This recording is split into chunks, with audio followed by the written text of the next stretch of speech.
Easter தாக்குதல் விசாரணைகள் ஐக்கிய நாடுகள் சபை வெளியிட்ட அறிவிப்பு. அமெரிக்கான நடைப்பயணம் அரசு ஆதரவுடன் இன்று ஆரம்பம்.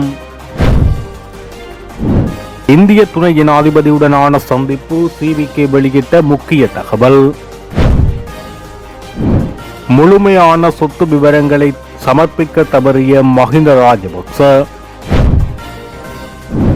நிலக்கரி விவகாரம் குறித்த கடற்காய்வாளர் அறிக்கை தவறானது, அமைச்சர் வசந்த சமரசிங்க குற்றச்சாட்டு. இலங்கை கடற்பரப்பில் பயணித்த மற்றொரு பாரிய கப்பலை கைப்பற்றிய அமெரிக்கா. கொட்டைக்காடு பகுதியில் சட்டவிரோத மீன்பிடியில் ஈடுபட்ட 4 பேர் கைது. இறைபதமடைந்த நெல்லை ஆதீனத்தின் திருவுருவச் சிலை திறந்து வைப்பு.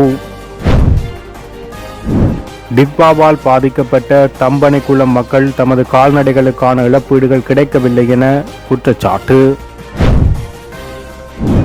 மன்னார் நகரசபை தவிசாளர் டானியல் வசந்தன் முன்னாள் தவிசாளர் மீது சுமத்தப்பட்டுள்ள ஊழல் குற்றச்சாட்டுகள் தொடர்பில் கொழும்பு குற்றத்தடுப்பு பிரிவில் விசாரணை.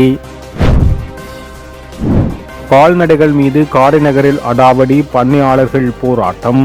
தொடர்பான விரிவான செய்திகள். வடக்கு கிழக்கு தமிழர்களிடம் கட்சிகள் அதிகரித்து விட்டதாகவும் அதனை ஓரளவுக்கு ஒழுங்குக்கு கொண்டு வருமாறும் இந்திய துணை ஜனாதிபதி வலியுறுத்தியதாக இலங்கை தமிழரசு கட்சியின் தலைவர் சிவிகே சிவஞானம் தெரிவித்துள்ளார். அண்மையிலே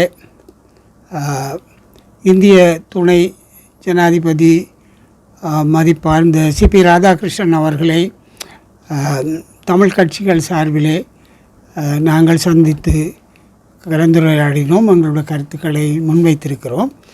ஆனால் அவ்வாறு நடந்த பிறகு நான் ஊடகங்களை சந்திக்கவில்லை. சிலர் சந்தித்திருக்கிறார்கள். சில கருத்துக்கள் ஒவ்வொரு கோணங்களிலே வந்திருக்கிறது. இருந்தாலும் நாங்கள் குறிப்பாக கட்சி சார்ந்து முன்வைத்த கருத்தை மக்களுக்கு தெளிவுபடுத்த வேண்டிய கடமை எனக்கு இருக்கிறது. ஆகவே வழமை போல இலங்கை ஜனாதிபதியை சந்தித்த பொழுதும் ஜெய்சங்கரை சந்தித்த பொழுதும் எவ்வாறு நடந்து கொண்டு அதே போல் நான் இந்த சந்திப்பிலும் முதலாவதாக தமிழரசு கட்சி 1949ஆம் ஆண்டிலிருந்து இன்று வரை சமஷ்டி என்ற கோட்பாட்டின் அடிப்படையில் இயங்கி வருகின்ற மிக பிரதானமான கட்சி என்றும் எங்களுடைய கட்சியினுடைய அடிப்படை கோட்பாடு மீளப்பெறப்பட முடியாத அதிகார பகிர்வுடன் கூடிய இந்த நாட்டை பிளவுபடுத்தாத ஒரு தீர்வு வேண்டும். அந்த தீர்வு சமஷ்டி கட்டமைப்பின் அடிப்படையில் வேண்டும் என்றும் இந்திய பிரதமர் மோடிஜி அவர்கள் இலங்கைக்கு வந்து இலங்கை பாராளுமன்றத்திலே உரையாற்றிய போது கூறிய கோஆபரேட்டிவ் ஃபெடரலிசம் என்று சொன்ன அந்த அடிப்படையிலே நாங்கள் அதை கூட்டாண்மை அடிப்படை என்ற சொல்லியல் மூலம் இப்பொழுது முன்னெடுப்பது சம்பந்தமாக அதில் இந்த வருஷ ஆரம்பத்திலிருந்து அந்த சொற்றொடரை நான் பாவித்து வருகிறேன். அதையும் அவர்களுக்கு சொல்லி எங்களுடைய நிலைப்பாடு தெளிவான கூட்டாட்சி என்பதையும் கூறின பொழுது ஒரு விஷயம் அவர்கள் கேட்டார்கள். நான் அவர்களுக்கு சொன்னேன், தமிழரசு கட்சி இன்று வரையிலே பிரதான கட்சியாக இருக்கிறது, 8 பாராளுமன்ற உறுப்பினர்களை கொண்ட ஒரு கட்சியாக இருக்கிறது என்று சொன்ன பொழுது அமிர்தலிங்கம் இருந்த கூட்டணி என்ற கட்சியில் நிலை இருக்கிறது அந்த கேள்வியை அவர் கேட்டார்கள். அப்பொழுது நான் சொன்னேன், அப்பொழுதும் தமிழரசு கட்சி தான் பிரதான கட்சியாக கூட்டமைப்பாக இருந்தாலும் கூட்டணியாக இருந்தாலும் இருந்திருக்கிறது. ஆகவே தமிழ் மக்களுடைய அரசியல் நிலையை கூடி நாங்களே முன்னெடுத்து வருகிறோம் என்று அவர்களுக்கு தெளிவுபடுத்தி இருக்கிறேன். அந்த விடயத்தை பின்தொடர்ந்து சுமந்திரன் அவர்களும் ஸ்ரீதரன் அவர்களும் கூறியிருக்கிறார்கள். இது ஏன் வலியுறுத்துகிறேன் என்றால், நாங்கள் சமஷ்டி முறையை தொடர்ந்து வலியுறுத்துகிறோம் என்பதையும், நாங்கள் ஒற்றையாட்சி சமஷ்டி என்றாலே ஒற்றையாட்சி இல்லை, ஒற்றையாட்சியே இருக்கிறோம் என்ற அப்படி ஒற்றையாட்சிக்கு அது அடங்கு என்றெல்லாம் பேசுகிற பேச்சுக்கு இடமில்லை என்பதற்காக நாங்கள் தெளிவாக எங்களுடைய கட்சி சமஷ்டி தொடர்ச்சியாக கடந்த 77 வருஷமாக சமஷ்டியே நாங்கள் கூறுகிறோம் என்பதை அவர்களுக்கு வலியுறுத்தி சொல்லியிருக்கிறேன். மிக முக்கியமாக ஒன்றை நான் அவதானித்தேன். அவர்கள் ஏற்கனவே அவருடைய இளைஞராக அவர் இருந்தபொழுது அரசியலில் எங்களுடைய அரசியலிலும் அறிவுதலாக இருந்திருக்கிறார் என்பதை அவர் பிளாட்டிலோ நிறுவனங்களுடைய தலைவர்களை பற்றி பேசுகிறார் சொன்னார். இப்பொழுது முக்கியமான ஒரு விடயம் எங்களுக்கு இந்தியாவில் இருக்கக்கூடிய அகதிகளை அவர்களை இடம்பெயர்ந்து இருக்கிறவர்களை கூடுமானவரை நாங்கள் நாட்டிற்கு கொண்டு வர வேண்டும், மீள குடியமர்த்த வேண்டும் என்பது எங்களுடைய அடிப்படையான தேவையாக இருக்கிறது என்பதை அவர்களுக்கு சுட்டிக்காட்டினோம். அவருடைய கருத்திலே மிகவும் ஒன்று தெளிவாக தெரிந்தது. அவர் இந்த விடயத்திலே மிகவும் ஆழமான ஒரு அணுகுமுறையை கொண்டிருந்தார் என்பது. ஏனென்றால் அவரே சொன்னார், இங்கே இருக்கக்கூடிய எங்களுடைய ஜனத்தொகை குறைந்து கொண்டு போகிறது. ஆகவே கூடுமானவரை இங்கே வரக்கூடியவர்களை தாங்கள் இங்கே விடமைத்து கொடுக்குறேன்றால் அங்கே கொடுக்குறேன்னா இங்கேயும் கொடுக்கலாம், இந்தியா அரசாங்கம் செய்யலாம்.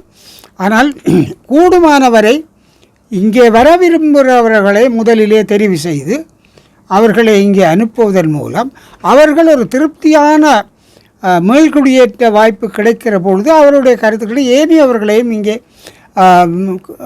மேல்குடியிருப்பதற்கு கொண்டு வருவதற்கு இது ஒரு உந்து சக்தியாக அமையும் என்ற கருத்தை மிக ஆழமாக அதில் அவர் மிக முக்கியமாக எங்களுடைய ஜனத்தொகை குறைந்து கொண்டு போகிறதையும் அதனாலே எங்களுக்கு பாதிப்பு ஏற்படும் அரசியல் ரீதியாக என்பதையும் மிக தெளிவாக உணர்ந்து கொண்ட ஒரு தலைவராக அந்த கருத்தில் இருந்து நான் பார்த்தேன். மிக தெளிவாக எங்களுடைய அவர்கள் பேசினார்கள். மற்றது எங்களுடைய ஏனைய விடயங்கள் பேசப்பட்டிருக்கிறது, பாடசாலை விஷயங்கள் அதில் ஏற்கனவே ஊடகங்களில் வந்திருக்கிறது. ஆனால் முக்கியமாக படம் எடுக்கிற விஷயம் ஆரம்பத்தில் எந்த தலைவர் வந்தாலும் பெரியவர்கள் முதலிலே பங்கு பெற்றவர்களை முதல் குரூப் போட்டு கொண்டு குழு படம் எடுக்கிறது கூப்பிடுவார்கள். அது வளமையாக நீங்கள் கூப்பிடுறது அது மோடி வந்த பொழுதும் பாரத பிரதமர் மோடி அவர்கள் வந்த பொழுதும் நடந்தது. இப்பொழுதும் கூப்பிட்டா நாங்கள் தெரியாது, எங்களுக்குள்ள கொஞ்சம் முன்னுக்கு ரெண்டு பின்னுக்கு நிற்கிற அது ஒன்று இருக்குதானே. அப்போ பேருந்து ஒரு மாதிரி நிற்க பேருந்து அவர் சரி எல்லோரும் பேருக்கும் தனித்தனி எடுப்போம் தனித்தனி எடுத்தேன். நானும் போய் முதலாகவே அதுலேருந்து நான் தான் முதல் எடுத்தேன். அவர் கூப்பிட்டேன். நான் போய் தள்ளுப்படையில் நல்லூருக்கு இல்லை திருநூறு வாங்கின மாதிரி போய் அதில் போய் நின்று அவர் கூப்பிட்டார் போனோம். இப்போ இந்த எல்லோரும் தனியாக எடுத்தேன். இப்போ இந்த அதை வச்சு எல்லாம் படம் போடினோம், அது வேறு. ஆனால் அதை எடுத்தாலும் இப்போ இந்த முடிவில் போடல, யாரோ பிள்ளையா சொல்ல ஊடகங்கள் எல்லாம் முடிவில் தான். ஊடகங்களை கொஞ்சம் கவனமாக இருக்க தானே வேணும். முடியல தானே இல்லை, அப்படி இல்லை.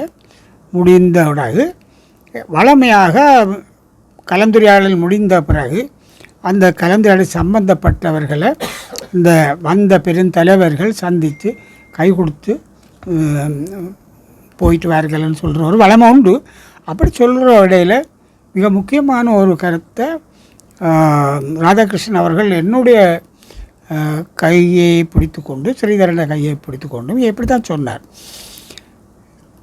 உங்களுடைய கட்சிகள் அதிகரித்து போச்சு, இதை பறித்து ஒரு அளவுக்கு ஒழுங்குக்கு கொண்டு வாருங்கள் அண்டு கையை பிடிச்சி கொண்டு தான் சொன்னார். அதில் இருந்து ஒரு ஆழமான ஒரு விஷயம் நாங்கள் புரிந்து கொள்ள வேணும். இப்போ எங்களுக்கு வீட்டுக்கு வீடு கட்சி இருக்குது.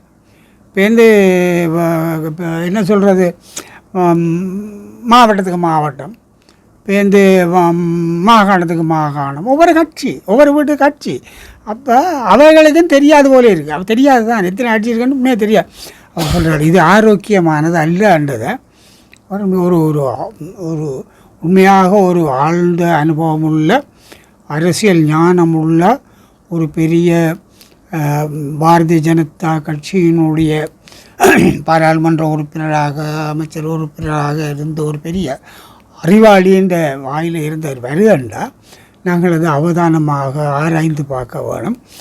எண்ணிக்கையில் கட்சிகள் சில கட்சிகள் என்று தாங்களே ஒரு கட்சி பேருந்து எட்டில் கட்சி இப்படி நாங்கள் வைக்கிறது தெரியாண்டது மக்கள் முன்னே கொண்டெடுக்க வேண்டிய அவர் கூறின கருத்தை மக்களுக்கு சொல்ல வேண்டிய கடப்பாடு எங்களுக்கு இருக்குது. ஈஸ்டர் ஞாயிறு பயங்கரவாத தாக்குதல் தொடர்பான விசாரணைகள் தற்போது புதிய உத்வேகத்துடன் முன்னெடுக்கப்பட்டு வருவதாக இலங்கையில் உள்ள ஐக்கிய நாடுகள் சபை அலுவலகம் விடுத்துள்ள அறிக்கையில் தெரிவிக்கப்பட்டுள்ளது. பாதிக்கப்பட்டவர்களுக்கு நீதியை பெற்றுக் கொடுப்பதற்காக அரசாங்கம் எடுக்கும் முயற்சிகளைப் போலவே பொதுமக்களின் அர்ப்பணிப்பும் மிக முக்கியமானது என சுட்டிக்காட்டப்பட்டுள்ளது. அதன்படி மனித உரிமைகளை பாதுகாக்கும் வகையிலும் நீதியை நிலைநாட்டும் வகையிலும் சுயாதீனமான, நம்பகமான மற்றும் வெளிப்படைத்தன்மை கொண்ட விசாரணை மற்றும் நீதித்துறை செயற்பாடுகளுக்கு தாங்கள் முழுமையான ஆதரவை வழங்க தயாராக இருப்பதாக ஐக்கிய நாடுகள் சபை தொடர்ந்தும் தெரிவித்துள்ளது. இந்த நிலையில் ஈஸ்டர் ஞாயிறு பயங்கரவாத தாக்குதல் தொடர்பான விசாரணைகள் மிகவும் குறுகிய காலத்துக்குள் வெற்றிகரமாக நிறைவு செய்ய முடியும் என எதிர்பார்ப்பதாக பொது பாதுகாப்பு அமைச்சர் ஆனந்த விஜயபால தெரிவித்துள்ளார். இந்த விசாரணைகள் தற்போது வெற்றிகரமாக முன்னெடுக்கப்பட்டு வருவதாகவும் அவற்றில் குறிப்பிடத்தக்க முன்னேற்றங்கள் ஏற்பட்டுள்ளதாகவும் அவர் தெரிவித்துள்ளார். சர்வதேச அளவில் புகழ்பெற்ற அமைதிக்கான நடைபயணம் இன்று அரசு ஆதரவுடன் ஆரம்பமானது. குறித்த நடைபயணம் இன்று காலை 6:30 தம்புள்ளையில் தொடங்கிய நிலையில் ஏப்ரல் வரை நடைபெறும் என தெரிவிக்கப்பட்டுள்ளது. மேலும் கடந்த அக்டோபர் மாதம் அமெரிக்காவின் டெக்சாஸ் மாநிலத்திலிருந்து வாஷிங்டன் வரை 10 மாநிலங்களை கடந்து 110 நாட்களாக 200க்கும் மேற்பட்ட பௌத்த தேரர்கள் அமெரிக்காக மேற்கொண்ட நடைபயணம் முழு உலகின் கவனத்தையும் ஈர்த்துள்ளது. அந்த பயணம் தற்போது இலங்கையில் எபிஸ் பசிகோ அமைதி நடை பயணம் என்ற பெயரில் அரசு அனுசரணையுடன் நடாத்த ஏற்பாடு செய்யப்பட்டுள்ளது. அதன்படி வியட்நாம் நாட்டைச் சேர்ந்த பன்னாகர தீர தலைமையிலான பௌத்த தேரர்கள் நேற்று நாட்டை வந்தடைந்தனர். இதன்போது தீரர்களுடன் அலோகா என்ற நாயும் அமைதி நடை பயணத்தில் இணைந்துள்ளது. குறித்த நடைபயணம் இன்று மாத்தளை அலுவிகாரை வரை செல்ல திட்டமிடப்பட்டுள்ளது. இலங்கையில் விசா காலம் முடிந்த பின்னரும் சட்டவிரோதமான முறையில் தங்கியிருந்த 50 வெளிநாட்டவர்களை குடிபெறவு மற்றும் குடியல்வு திணைக்கள அதிகாரிகள் கைது செய்துள்ளனர். இதில் 47 சீன நாட்டவர்களும் 2 மலேசியர்கள் மற்றும் ஒரு இந்திய நாட்டவரும் உள்ளடங்குவதாக அதிகாரிகள் தெரிவித்துள்ளனர். வணிக விசா மூலம் நாட்டுக்கு வருகை தந்த இவர்கள் தங்களுக்கு வழங்கப்பட்ட அனுமதி காலம் முடிந்த பின்னரும் தங்கியிருந்தமை கண்டறியப்பட்டுள்ளது. குடிவரவு மற்றும் குடியகல்வு திணைக்களத்தின் விசாரணை பிரிவுக்கு கிடைத்த ரகசிய தகவலின் அடிப்படையில் அதன் கட்டுப்பாட்டாளர் நாயகத்தின் நேரடி அறிவுறுத்தலின் கீழ் நீர்கொழும்பு பகுதியில் இந்த விசேட சோதனை நடவடிக்கை முன்னெடுக்கப்பட்டது. கைது செய்யப்பட்ட சந்தேக நபர்கள் அனைவரும் தற்போது வெளிசர தடுப்பு முகாமில் வைக்கப்பட்டதுடன் அவர்களை விரைவில் நாடு கடத்துவதற்கான ஏற்பாடுகளை அதிகாரிகள் மேற்கொண்டு வருகின்றனர். முன்னாள் ஜனாதிபதி மஹிந்த ராஜபக்ச தனது சொத்துக்களில் ஒரு பகுதி தொடர்பான விவரங்களை மட்டும் லஞ்ச ஊழல் மோசடி தவிர்ப்பு விசாரணை ஆணைக்குழுவிடம் வழங்கியுள்ளார் என தெரிவிக்கப்படுகின்றது. லஞ்ச ஊழல் மோசடி தவிர்ப்பு விசாரணை ஆணைக்குழுவின் உத்தரவுக்கமைய முன்னாள் ஜனாதிபதி மஹிந்த ராஜபக்ச தனது சொத்து விவரங்களை சத்திய கடிதாசி ஒன்றின் மூலம் சமர்ப்பித்திருந்தார். இன்னும் இவ்வாறு அவர் சமர்ப்பித்த சொத்து விவரங்கள் முழுமையானவை அல்ல என தெரிய வந்துள்ளது. ஒரு தொகுதி சொத்துக்கள் பற்றிய விவரங்கள் மட்டுமே மஹிந்தவினால் சமர்ப்பிக்கப்பட்டுள்ளது என தெரிவிக்கப்பட்டுள்ளது. சொத்து விவரங்களை சமர்ப்பிப்பதற்காக லஞ்ச ஊழல் மோசடி தடுப்பு விசாரணை ஆணைக்குழு மஹிந்தவுக்கு 14 நாட்கள் கால அவகாசம் வழங்கியிருந்தது. இந்த நிலையில் தனது சொத்துக்கள் குறித்த ஒரு பகுதி ஆவணங்களை மஹிந்த சமர்ப்பித்துள்ளதுடன் ஏனைய விவரங்களை சமர்ப்பிப்பதற்கு கால அவகாசம் கோரியுள்ளார். ஏனைய விவரங்கள் முழுமையாக கிடைக்கப்பெற்றதன் பின்னர் விசாரணைகள் ஆரம்பிக்கப்படும் என லஞ்ச ஊழல் மோசடி தவிர்ப்பு விசாரணை ஆணைக்குழு தெரிவித்துள்ளது. சர்ச்சைக்குரிய நிலக்கரி இறக்குமதி விவகாரம் தொடர்பான கணக்காய்வாளர் நாயகத்தின் அறிக்கையின் சில பகுதிகளை நிராகரித்துள்ள அமைச்சர் வசந்த சமரசிங்க அந்த அறிக்கையில் முன்வைக்கப்பட்டுள்ள சில விடயங்களை ஏற்றுக்கொள்ள முடியாது என தெரிவித்துள்ளார். தொலைக்காட்சி விவாதம் ஒன்றின் போது கருத்து வெளியிட்ட அமைச்சர் இந்த அறிக்கை மோசடி குறித்து எதனையும் குறிப்பிடவில்லை, சாத்தியமான சந்தர்ப்பங்களை மட்டும் சுட்டிக்காட்டியுள்ளதாக வலியுறுத்தினார். கொள்முதல் நடவடிக்கையில் எவ்வித மோசடியும் இடம்பெறவில்லை என்பதே அரசாங்கத்தின் நிலைப்பாடு என்பதை அவர் மீண்டும் உறுதிப்படுத்தினார். இந்த நடைமுறையில் எந்தவித மோசடியும் இடம்பெறவில்லை என்பதை நானும் எமது அமைச்சர்களும் கூறுகிறோம். இத்தகைய சூழ்நிலையில் நாடாளுமன்றத்தில் நம்பிக்கையில்லா பிரேரணை அவசியமற்றது. கொள்முதல் நடைமுறைகளில் ஏதேனும் குறைபாடுகள் காணப்படின் கணக்காளர் நாயகம் அவற்றை தெளிவாக அடையாளம் கண்டிருக்க வேண்டும். அறிக்கைகளில் உள்ள முரண்பாடுகளை சுட்டிக்காட்டிய அமைச்சு வைப்பு தொகை மற்றும் ஆவணங்கள் தொடர்பான சிக்கல்களை விவரித்து பேசினார். முழுமையான கணக்காய்வாளர் நாயகத்தின் அறிக்கை தவறானது என்று தான் கூறவில்லை, ஆனால் அதில் தெரிவிக்கப்பட்டுள்ள சில விடயங்கள் மற்றும் பகுதிகள் தவறானது என அமைச்சர் குறிப்பிட்டுள்ளார். இந்தோ பசிபிக் பிராந்தியத்தில் தடை செய்யப்பட்ட ஒரு எண்ணெய் கப்பலை அமெரிக்க படைகள் இரவோடு இரவாக கைப்பற்றியுள்ளதாக தகவல்கள் வெளியாகியுள்ளன. குறித்த கப்பல் தற்போது இலங்கையிலிருந்து சுமார் 700 கிலோமீட்டர் தென்கிழக்கில் தனது இருப்பிடத்தை காட்டி வருவதாக கப்பல் கண்காணிப்பு தரவுகள் தெரிவிக்கின்றன. நேற்றிரவு இந்திய பெருங்கடலில் அமெரிக்க இராணுவத்தால் இடைமறிக்கப்பட்ட குறித்த எண்ணெய் கப்பல் இன்று அதிகாலை திடீரென திசை மாறி குறித்த இருப்பிடத்தை அடைந்துள்ளதாக தெரிவிக்கப்படுகிறது. சுமார் 300,000 தொன் கொள்ளளவு கொண்ட திபானி என்ற கச்சா எண்ணெய் கப்பல் தற்போது சரக்குகளுடன் ஏற்றப்பட்டிருப்பதாக ட்ரெயின் டிராஃபிக் தரவுகள் சுட்டிக்காட்டுவதாக சர்வதேச தரவுகள் தெரிவித்துள்ளது. இந்த எண்ணெய் கப்பலுக்கு அமெரிக்க சர்வதேச அபிவிருத்தி முகாமை தடை விதித்துள்ளமை தெரிவிக்கப்படுகிறது. மேலும் இது ஈரானுடன் தொடர்புகளுக்காக அமெரிக்க தடைகளுக்கு உட்பட்ட ஒரு இந்திய கப்பல் நிறுவனத்துடன் தொடர்புடையது என கூறப்படுகிறது. திபானி கப்பல் ஏப்ரல் கடந்த 10ஆம் தேதி அன்று வளைகுடா பகுதியிலிருந்து புறப்பட்டு அமெரிக்காவால் இடைமறிக்கப்படுவதற்கு முன்பு ஏப்ரல் 18 அன்று இலங்கையின் காலி துறைமுகத்துக்கு அருகில் சிறிது நேரம் நின்றதாக குறிப்பிட்ட இருப்பிட தரவுகள் காட்டுவதாக செய்திகள் வெளியாகியுள்ளது.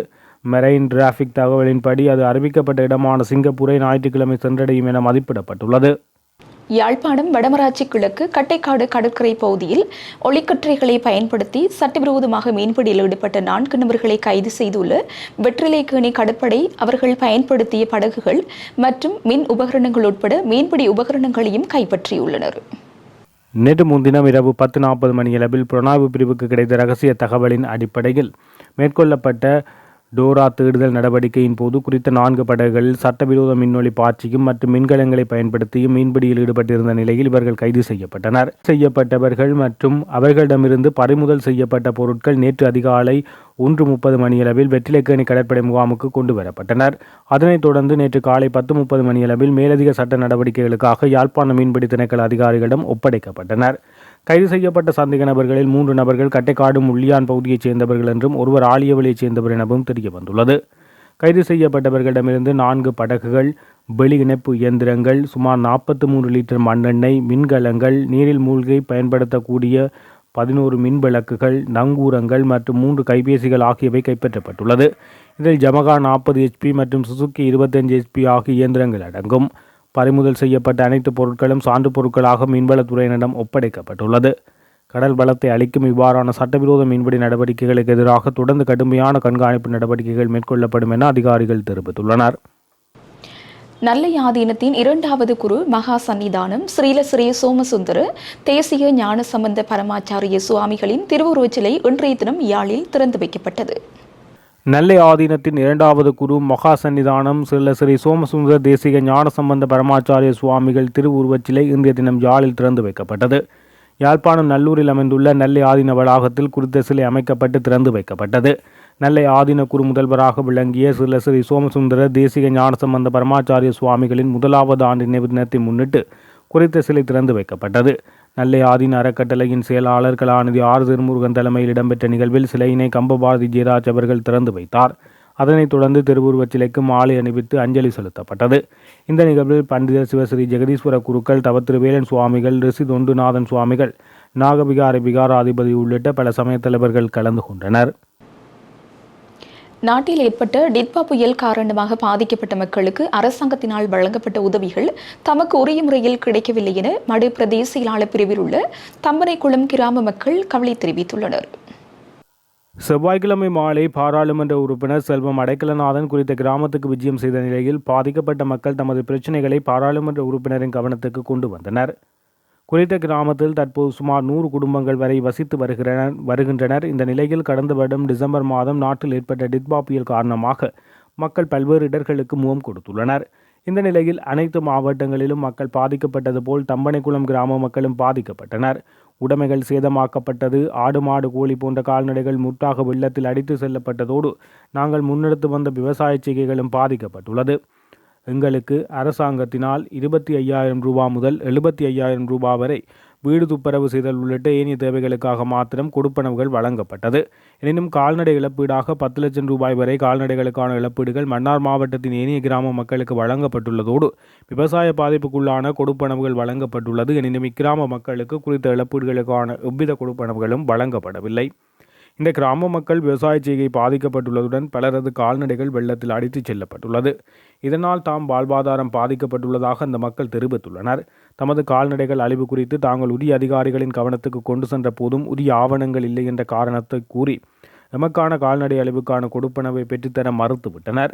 பிரதேச செயலாளர் மற்றும் அரசாங்க அதிபர் ஆகியோர் குறித்த விடயங்கள் தலையிட்டால் தமக்கு குறித்த இழப்பீடுகளை பெற்றுக்கொள்ள முடியும். எனவே வாழ்வாதாரமின்றி பாதிக்கப்படும் தமக்கான இழப்பீடுகளை பெற்றுத்தர துரித நடவடிக்கை மேற்கொள்ளுமாறு பாதிக்கப்பட்ட மக்கள் பாராளுமன்ற உறுப்பினரிடம் கேட்டுக்கொண்டுள்ளனர். மன்னார் நகரசபை தவிசாளர் டேனியல் வசந்தன் முன்னாள் தவிசாளர் மீது சுமத்தப்பட்டுள்ள ஊழல் குற்றச்சாட்டுகள் தொடர்பாக கொழும்பு குற்றப்பிரிவில் கடந்த திங்கள் மற்றும் நேற்று செவ்வாய்க்கிழமை ஆகிய 2 தினங்கள் மீண்டும் அழைக்கப்பட்ட நிலையில் அங்கு சென்று சாட்சியமளித்துள்ளார். கொழும்பு குற்றத்தடுப்பு பிரிவின் அழைப்புக்கமைய குறித்த 2 தினங்களும் காலை 9:30 மணியளவில் குற்றத்தடுப்பு பிரிவில் முன்னிலையான மன்னார் நகர சபையின் தவிசாளர் மாலை 5 மணி வரை வாக்குமூலம் வழங்கினார். இதனைத் தொடர்ந்து கொழும்பில் வைத்து நேற்று செவ்வாய்க்கிழமை அவர் ஊடகங்களிடம் கருத்து தெரிவித்தார். கடந்த 2 நாட்களாக கொழும்பு குற்றத்தடுப்பு புலனாய்வு பிரிவினரால் மேற்கொள்ளப்பட்ட விசாரணைகளில் முன்னாள் தவிசாளர் உட்பட முக்கிய நபர்களிடம் விசாரணை நடாத்தப்பட்டது. சைனா பஜார் கடைகளை ஒதுக்கியதில் முறைகேடுகள் மற்றும் ஊழல்கள் நடந்துள்ளதாக புகார் எழுந்துள்ள நிலையில் இது தொடர்பான அனைத்து ஆவணங்களும் நகல் எடுக்கப்பட்டு அதில் தவிசாளரின் கையொப்பம் மற்றும் திகதி பெறப்பட்டுள்ளது. நிதி குற்றத்தடுப்பு பிரிவினர் இந்த விவகாரத்தை லஞ்ச ஊழல் ஆணைக்குழுவுக்கு பரிந்துரை செய்துள்ளனர். எனவே அடுத்த வாரங்களில் லஞ்ச ஊழல் ஆணைக்குழுவும் இதுகுறித்து நேரடி விசாரணைகளை தொடங்கும் என எதிர்பார்க்கப்படுகிறது. இந்த விசாரணையின் அடுத்த கட்டமாக நகரசபை செயலாளர் மற்றும் கணக்காளர் ஆகியோர் அழைக்கப்பட்டு விசாரணைக்கு உட்படுத்தப்பட உள்ளனர். இத்துடன் ஜெஃப்னக்லரியின் மதிய நேர பிரதான செய்திகள் நிறைவடைகின்றன. மேலதிக செய்திகளை அறிந்து கொள்ள www.jeffnaclery.lk என்ற இணையதளத்தினூடாக இணைந்து கொள்ளுங்கள்.